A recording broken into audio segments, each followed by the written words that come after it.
Ìyàwòsí. I want to ask you some questions. Kí tún nìyẹn? I want to ask you, what is head in Yoruba? Orí. What about shea butter? Orí. What is he or she saw in Yoruba? Orí. And what is it looks like in Yoruba? Orí bí. It is what it is. Orí bó ṣe rí. It is what it is.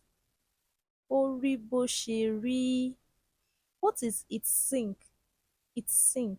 Orí. Orí. Okay, I want to say she saw shea butter on the table. She put shea butter on her head to see what it looks like. Ó rí òrí lórí tábìlì. Ó fi ra orí kí ó lè rí bí ó ti ṣe rí lórí. Ah, Ìyàwòsí, why is Yoruba like this? That is why you need to focus on your tonation symbols when you come across any Yoruba words. Ẹ ṣé.